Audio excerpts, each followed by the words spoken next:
Today, Republicans in the Senate took the giant spending bill they are trying to rush through Congress and added $1 billion to it. $1 billion of your hard-earned tax dollars specifically earmarked to build Trump's lavish White House ballroom. Now, that $1 billion price tag would be eye-popping even if it came out of thin air, but it didn't.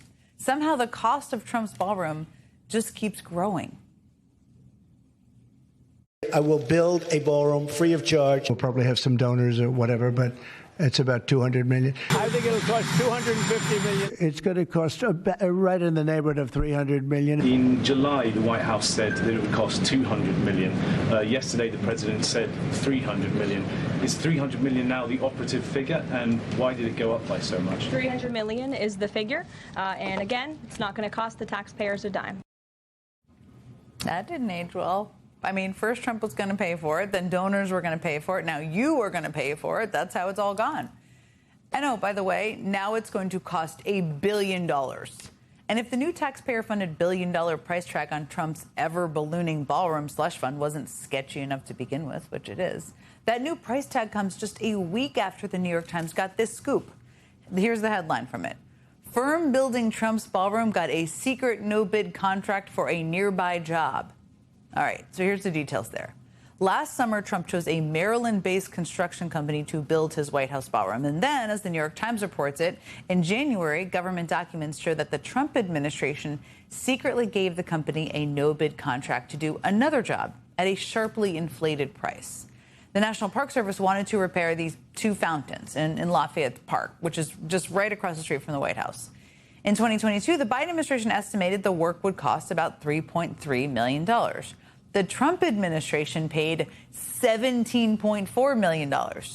Now, to arrive at that much higher number, the Trump administration added work like building benches. What kind of a bench is that, by the way? And a kiosk.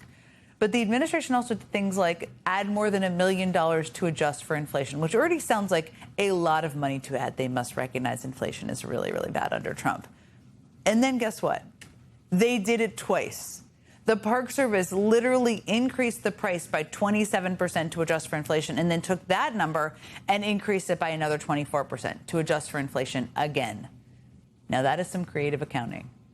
Now, by law, federal agencies are supposed to seek competitive bids when contracting out work. Multiple companies compete with each other typically to try to create the best proposal at the lowest cost to win contracts like this one from the government.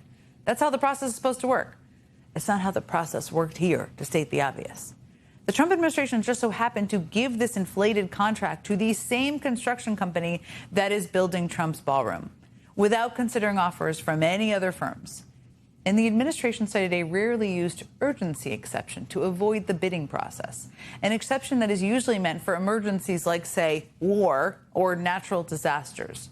But in this case, a spokesperson for the Department of Interior told the Times that, quote, the urgency is to ensure this project is done well ahead of America's 250th anniversary. She added that the way the contract was awarded was above board. The construction company itself did not respond to specific questions about the ballroom or fountain projects, but they told the Times that their track record reflects the quality of their work and their commitment to integrity. Okay, hold that in your mind. Now, on its own, that $17.4 million no-bid contract is suspicious, to say the least. But of course, that no-bid contract is not a one-off. 2 months ago, the New York Times reported on a whole slew of no-bid contracts from the Trump administration that just so happened to funnel $13 million worth of work to the firm that planned Trump's rally at the Ellipse on January 6th. Now, I guess that's what they mean by a record of work, an impeccable record of work, I suppose. Now, the White House told the Times that it was not involved in awarding any of those contracts, and the agencies that did award the contracts, the Treasury and the Navy, both justified the lack of a bidding process by saying that the projects were on condensed timelines, saying that the firm that planned Trump's January 6th rally was simply the only vendor capable of completing the job on time. Sure, okay. And now, even with that incredibly recent history of the Trump administration handing out incredibly sketchy government contracts, Republicans want to earmark $1 billion of your tax dollars for Trump's ballroom, which he might just use as a giant slush fund. No, that's the bad news. All of that's a lot of bad news. The good news is this. Democrats might be able to do something about it. For 18 months now, Democrats have responded to stories about potential Trump grifts with lists of demands laid out in strongly worded letters. But they haven't actually had the power to force the Trump administration to comply with any of those demands. The midterms could change that, and the White House knows that. Now, yesterday, and I alluded to this reporting a little bit earlier, the Washington Post reported that White House lawyers have begun to prep White House staff for how to deal with a Democratic Congress.